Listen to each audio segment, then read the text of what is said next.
تمہارے بجلی اور گیس کا بل بھرتا ہے؟ کہتے ہیں نہیں۔ تمہیں مہینے میں 1000-1500 روپیہ دیتا ہے؟ نہیں۔ کیا ہے؟ کچھ بھی نہیں کیا، لیکن بس اللہ پاک نے اس کی محبت میرے دل میں ڈال دی ہے۔ میں اس کو دیکھتا ہوں خوش ہو جاتا ہوں، اس کی خوشی دیکھتا ہوں مجھے میری خوشی بڑھ جاتی ہے، اس کو تکلیف میں دیکھتا ہوں میرا دل وہ دکھی ہو جاتا ہے۔ وجہ کیا ہے؟ سَيَجْعَلُ لَهُمُ الرَّحْمَنُ وُدًّا، کہ رحمان ذات نے اس کے لیے لوگوں کے دلوں میں محبت پیدا کر دی، اور اس کے مقابلے میں بدعمل انسان بدعملی یہ خود اکیلا کرتا ہے، لیکن لوگوں کے دلوں میں نفرت پیدا ہو جاتی ہے، لوگ اس کو برا سمجھتے ہیں۔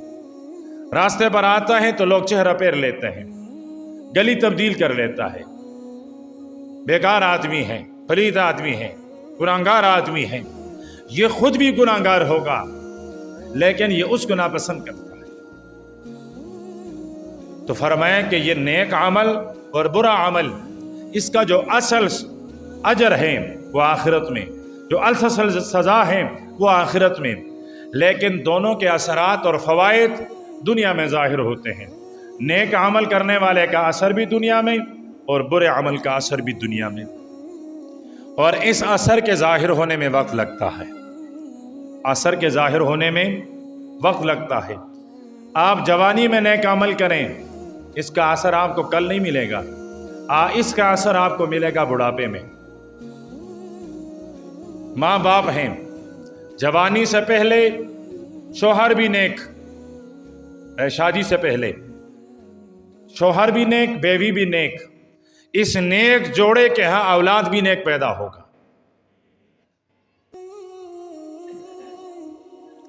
جوانی میں کسی جوان نے کسی بوڑھے کی صرف اس کے بوڑھے ہونے کے خاطر عزت کی، جب یہ بوڑھا ہوگا تو اللہ پاک اس کی عزت کروائے گا۔ امام ابو عیسیٰ ترمذی رحمۃ اللہ علیہ نے اپنی کتاب میں حدیث لائی ہے کہ فرمایا جو جوان جوانی میں کسی بوڑھے کی خدمت کرتا ہے، عزت کرتا ہے، جب یہ بوڑھا ہو جاتا ہے تو اللہ پاک کسی نوجوان کو اس کی خدمت اور اکرام اور عزت پہ لگا لیتا ہے، مقرر کر لیتا ہے۔ لیکن ہمارے معاشرے میں باپ کی عزت نہیں ہے، عام بوڑھے کی کہاں عزت ہوگی؟ اپنے چچا اور ماموں کی عزت نہیں ہے، تائے کی عزت نہیں ہے، کسی غیر بوڑھے کی کیا عزت ہوگی؟ لیکن اسلام نے جو ہمیں معاشرہ دیا، اس اسلامی معاشرے میں یہ بات ہے، اور یہ اس نیک عمل کا فائدہ ہمیں خود ملنا ہے۔ آج جوانی میں ہم نے بوڑھوں کی عزت کر لی، کل ہم بھی بوڑھے ہوں گے، جب ہم بوڑھے ہوں گے تو اس وقت کے نوجوان ہماری عزت کریں گے۔